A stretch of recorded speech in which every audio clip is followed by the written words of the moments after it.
on Earth are we? Not Earth. Warworld.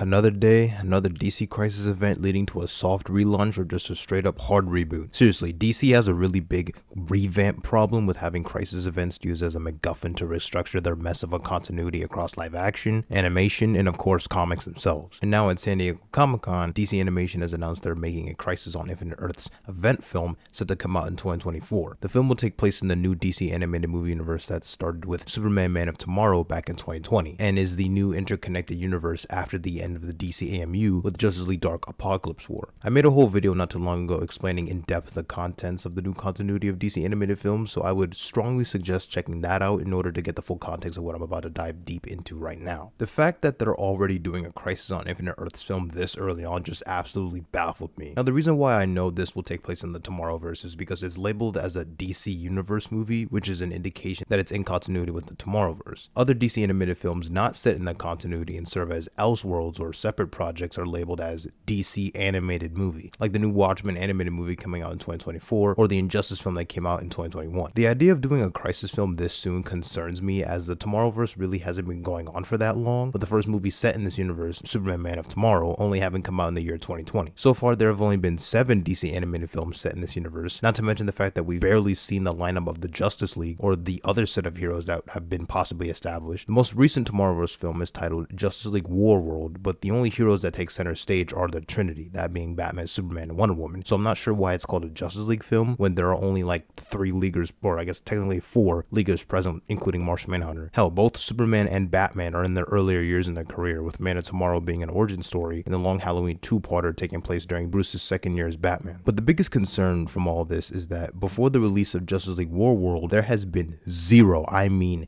no build up to a Crisis movie whatsoever. And I've been watching DC animated films for many years now, so if they strongly alluded to a movie like this, I would have picked up on it by now. The only possible hint at a Crisis is with the Constantine House of Mystery animated special, with John Constantine dealing with the ramifications of telling Barry Allen to create another Flashpoint at the end of Justice League Dark Apokolips War, which marked the end of the DCAMU. You know what you have to do, mate. Clear the board. Start again.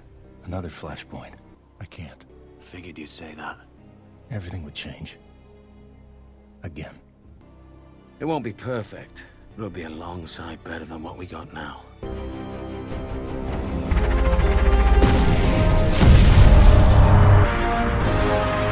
I didn't know it was against the rules. No matter. It is the universe that demands restitution. Wait. You cause the universe harm by breaking its rules. The universe will exact its price. Power Spectre! Kill me! Kill me!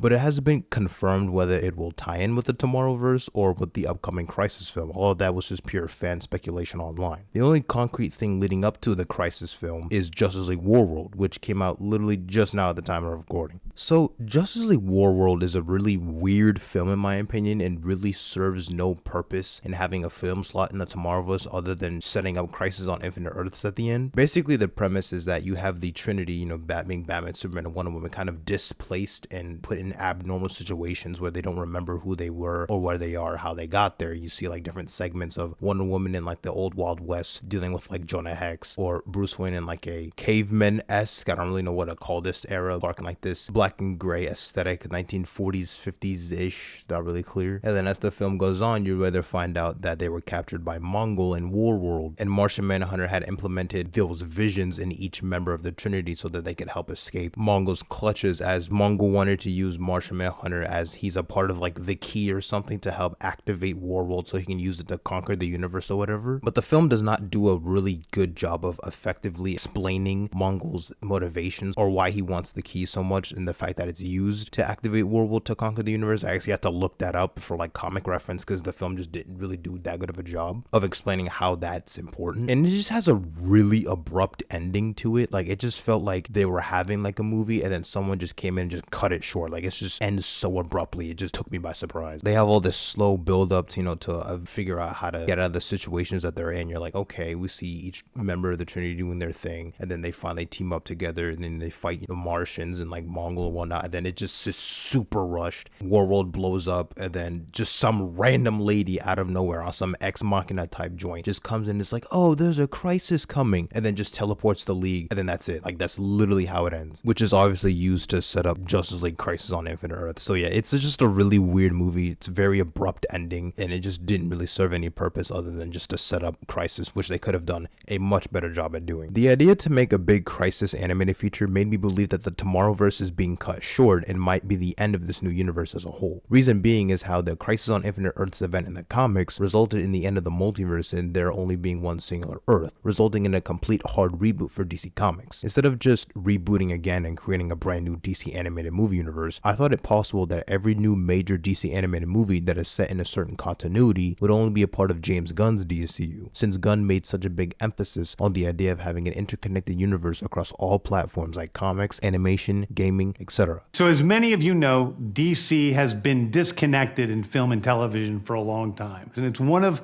our jobs, mine and Peter's, is to come in and make sure the DCU is connected in film, television, gaming, and animation. That the characters are consistent, played by the same actors, and it works within one story. And if something is outside of that, like Matt Reeves' Batman or Todd Phillips' Joker or Teen Titans Go, that it is clearly labeled as DC Elseworlds, outside of the mainstream DCU continuity. But surprise, surprise, apparently that isn't the case, and one of the creatives at San Diego Comic-Con confirmed that there would be more Tomorrowverse films in the works after Crisis on Infinite Earths. So they are still continuing in telling stories in this continuity. On top of that, one of the creatives at Comic-Con panel also teased how future Batman movies in this universe would focus on the Bat family, which makes sense if they have a younger Batman and want to expand his mythos as the years go on. The thing about a big event film like this is this film will only work if they either split it into multiple parts, like a two-parter or a trilogy, or make it close to a few hours, because ain't no way the writers are able to effectively squeeze the entire 12-issue Crisis on Infinite Earth storyline into a runtime less than like 2 hours, as most of these films range from about an hour 15 minutes to an hour 45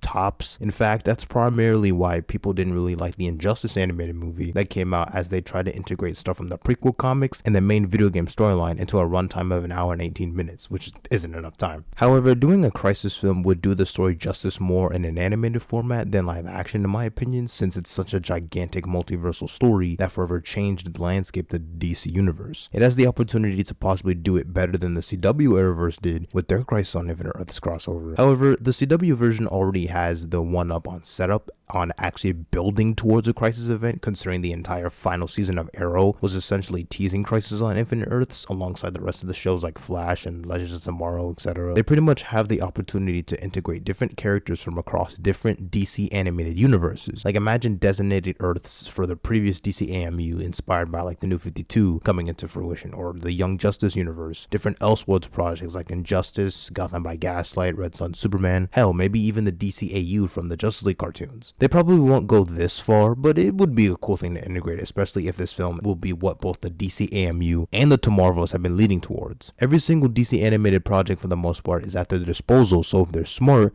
they'll do something with that. I mean, imagine decades worth of cartoon history, but that means nothing if you just have some cameo vomit fest, totally unlike that one DC movie that came out, but I guess we'll hope for the best. So yeah, overall, my thoughts on the matter is that they're not gonna reboot to make another interconnected DC animated movie universe like they did with Flashpoint, which resulted in the DCAMU, or the second Flashpoint, which gave us the Tomorrowverse, but instead I think it'll be a send-off to some of the previous DC universes across animation. I think from then on we might see more of James Gunn's tie-in films for his DC universe, while also leaving the DC Tomorrowverse to do its own thing. An animated Justice League Crisis on Infinite Earths movie has the potential to be one of the best DC animated films they put out in recent years, or be one of the worst animated films I will ever lay eyes on, with the horrible pacing if they rush the storyline and inject as many mind-numbing cameos as possible. Well, good luck, I guess. Hope it's good. I'll be tuning in.